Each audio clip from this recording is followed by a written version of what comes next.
The West ramping up financial sanctions on Russia, causing its currency to implode. There's been a nationwide run on Russian banks. People are worried their credit cards are going to be declined, so they're hitting the ATMs. Could we also be hurting ourselves? The Russian economy also very intertwined globally.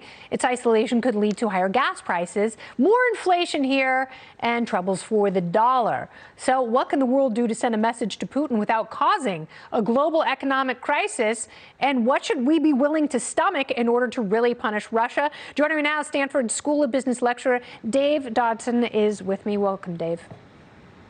Thank you, Kennedy.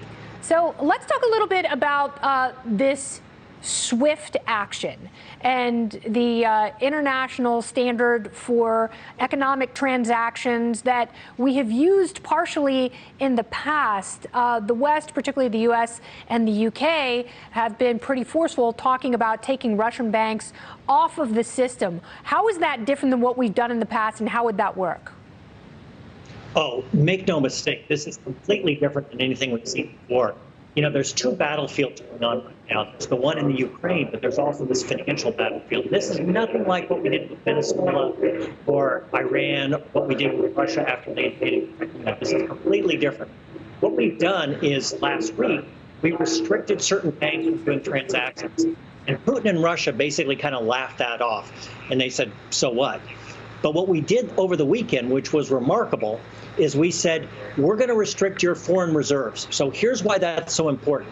Russia has this thing they call Fortress Russia, which is they've accumulated about $650 billion in a war chest, literally a war chest, to get through just about anything, which gave Putin this incredible club, which is he can just tell Europe, you know what, if you're giving me some trouble, I just won't sell you any gas because you buy most of your gas from me. But he can't do that now because over the weekend, what we did is we said, guess what? That $650 billion, you can't get after it. So now he must sell the gas. So we're not going to have to turn off the gas because he needs to sell the gas. He needs that $100 billion of annual revenue in order to pay his bills. And then with SWIFT, which you referenced, you know, that's kind of like the Instagram of banking. And that's how banks talk to each other. By turning off SWIFT with certain banks, he's restricted the ability of banks to talk to each other so they can't transact. So it's this pincer movement. Day by day, it's getting tougher and tougher, which is why, by the way, Putin has gone from being so cocky last week to being quite grumpy this week. Yes, unfortunately, the energy supply here has been curtailed in the United States. That would be an easier sell if we could send our natural gas to Germany because, you know, it is in plentiful supply here. But when you're shutting down pipelines and you are stopping the spigot in the United States, which could provide a great deal of energy to our allies in Western Europe, that seems counterintuitive when you're trying to shut off Russia's supply and not create our own. There is a bit of a disconnect there. That's true, Kennedy. The interesting issue about gas is that, you know, to transport gas across the ocean, you need to liquefy it. And Europe actually has a fair amount of capacity for LNG, or liquefied natural gas. They're only at about half capacity. So over time, you could see a very significant change in the global supply of natural gas from the United States to Europe through these LNG terminals. But you can't just turn those on and off like you can a pipeline.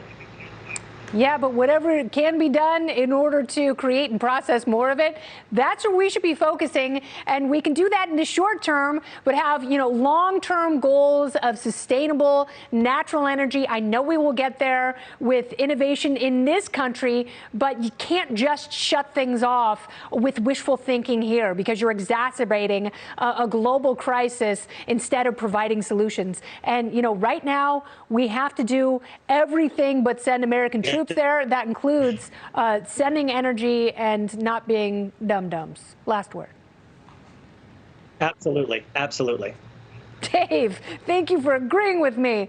Thanks for being here tonight. Wanted to get a different angle to the story. Appreciate your input.